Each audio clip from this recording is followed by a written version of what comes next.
most of us, it's not terribly difficult to come up with examples of social problems. We can start with crime, hunger, racism, sexism, violence, terrorism, global warming, and on and on. The study of social problems on the surface seems pretty simple, but in fact, as we will see in this class, it is a bit more complicated and is actually a process we can observe and analyze. At first, it seems like defining the problems should be so easy. We could all just come up with a quick list. We all know what the problems are, right? So let's take hunger, for example. But when we really start to examine hunger as a social problem, we have to start asking questions like, who's hungry? Where are they hungry? What conditions do they live in that make them hungry? These are all elements that shape how we define hunger as a social problem. Interestingly, the problem of hunger is often characterized differently in the US than in other countries. In the US, we often see it as an individual or personal problem rather than a social issue related to larger structural conditions. Or maybe let's take crime, for example. We often only consider one type of crime when identifying crime as a social problem, street crime, right? But white-collar crime is also a form of crime that is pervasive throughout society and in fact has much more widespread impacts because it is typically systematic and built into everyday policies and practices. In fact, aspects of white-collar crime are many times considered just the normal business practice. The defining of crime as a problem or not also becomes complicated in that it serves so many functional purposes in our society. In some ways, our definition of crime provides us with a sense of what is right and wrong. But crime also provides jobs to those who work in criminal justice. If it just went away, then those jobs and industries might too, creating another problem. Which is worse than crime or joblessness? In defining problems, it would be very convenient to be able to simply create a list that reflects social conditions or patterns of behavior that have negative consequences in the world. This is more of an objectivist approach to social problems and is convenient because we have a definition of what is bad and we can look for it. However, this approach is limited due to the fact that not all harmful conditions are always identified as social problems.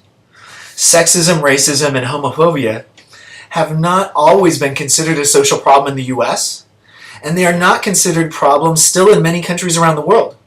In fact, many people in the US today may not see these as problems at all, but rather as natural or functional ways of life. Secondly, people seem to disagree about why certain conditions are harmful. While many of us might see healthcare in the US as a social problem, we may disagree about why healthcare is a mess in this country. Thus, a more comparative, cross-cultural, and subjectivist approach allows us to examine the complexity of social problems in a more truthful manner. This approach allows us to explore social problems in terms of people's subjective sense that something is or isn't a problem. We will notice that people disagree about whether it is or is not a social problem and why. We can notice that problems vary across time and place as well. For example, consider this Gallup poll data comparing Americans' attitudes about what they regard as serious social problems in 1935 and in 2012. Some are similar, but some are different. But either way, we can see that the attitudes about what constitutes serious problems varies across time in this country.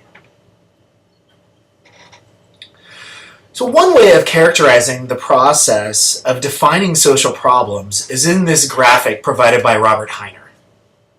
In an attempt to provide some type of objective criteria for a sociologist to study subjective phenomena, he states a social problem is a phenomenon regarded as bad or undesirable by a significant number of people or a number of significant people. He is utilizing the social constructionist perspective to inform the subjectivist approach here because he suggests that social problem construction is a dynamic process rooted in social interactions. Looking at the graphic, A is the grid in the background, which represents the larger set of social structures that we all exist within. It is essentially the social rules and relationships that we are in many ways bound to and live within.